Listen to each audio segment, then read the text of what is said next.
السلام علیکم ساتھیو، آج میں وہاب ولاگ کی جانب سے آپ سے مخاطب ہوں۔ آج میں آپ کو کچھ اہم مسائل سے آگاہ کروں گا۔ اگر دینی پیشوا اگر پسل جائے تو قوم کا کیا ہوگا؟ حضرت حسن بصری رحمۃ اللہ فرماتے ہیں کہ مجھے کچھ واقعات زندگی میں بڑے عجیب لگے۔ لوگوں نے پوچھا کہ حضرت وہ کون سے ہے؟ کہنے لگے کہ ایک مرتبہ 10-12 سال کی لڑکی آ رہی تھی، اس کی بات نے مجھے حیران کر دیا۔ بارش ہوئی تھی، میں مسجد جا رہا تھا، وہ بازار سے کوئی چیز لے کر آ رہی تھی۔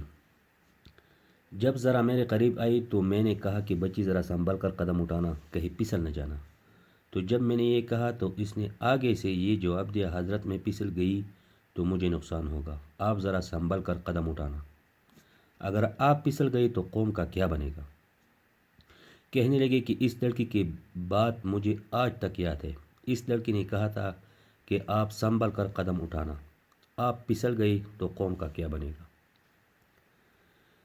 اور ایک واقعہ کچھ یوں ہے۔ ایک آدمی نماز پڑھ رہا تھا، اس کے سامنے سے ایک عورت آئی، روتی ہوئی، کھلے چہرے اور کھلے سر کے ساتھ آگے سے گزری۔ اس نے سلام پھیرا تو اس عورت پر بڑا ناراض ہوا، کہنے لگا کہ تجھے شرم نہیں آتی، دھیان نہیں؟ ننگے سر اور کھلے چہرے کے ساتھ اس حال میں کہ میں نماز پڑھ رہا تھا تو میرے آگے سے گزر گئی۔ اس عورت نے پہلے تو معافی مانگی اور معافی مانگ کر کہنے لگی کہ دیکھو، میرے میاں نے مجھے طلاق دے دی اور میں اس وقت غمزدہ ہوں، مجھے پتہ نہیں چلا کہ آپ نماز پڑھ رہے ہیں یا نہیں۔ میں اس حالت میں آپ کے سامنے سے گزر گئی، مگر حیران اس بات پر ہوں کہ میں خاوند کی محبت میں اتنی گرفتار کہ مجھے سامنے سے گزرنے کا پتہ نہ چلا، اور تم اللہ کی محبت میں کیسے گرفتار ہو کر کڑے پروردگار کے سامنے ہو اور دیکھ میرا چہرہ دیکھ رہے ہیں۔ حسن بصری رحمۃ اللہ فرماتے ہیں کہ اس عورت کی یہ بات مجھے آج تک یاد ہے، اور واقعی ہماری نمازوں کا یہی حال ہے۔ نیچے کی منزل پر اگر نماز پڑھ رہے ہو اور اوپر کے منظر میں اگر کوئی ہمارا نام لے دے تو ہمیں نماز میں پتہ چل جاتا ہے کہ ہمارا نام پکارا گیا۔ ہماری نماز کی تو وجہ کا یہ علم ہوتا ہے۔ اور مردوں کا فتنہ جمال ہے، عورتوں کا فتنہ مال ہے۔ اللہ تعالیٰ کی محبت کے حاصل ہونے میں دو چیزیں ریکارڈ سبب بنتی ہے، ایک جمال، دو مال۔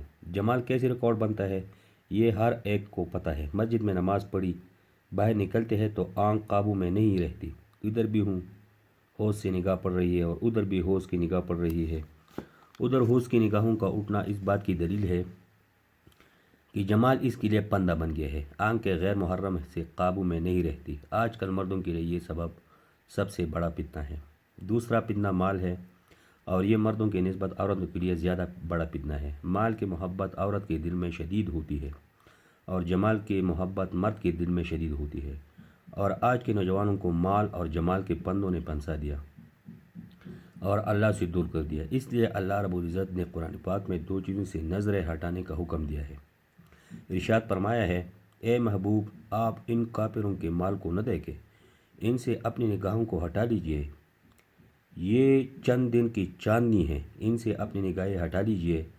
تو ایک تو مال سے نگاہیں ہٹانے کا حکم دیا، اس طرف دیکھو ہی نہیں، اور دوسرا غیر محرم کی طرف سے نگاہیں ہٹانے کا حکم فرمایا ایمان والوں سے کہہ دیجئے کہ اپنی نگاہوں کو نیچا رکھے، یعنی جمال سے اور مال سے نگاہوں کو پرہیز کرنے کا حکم دیا۔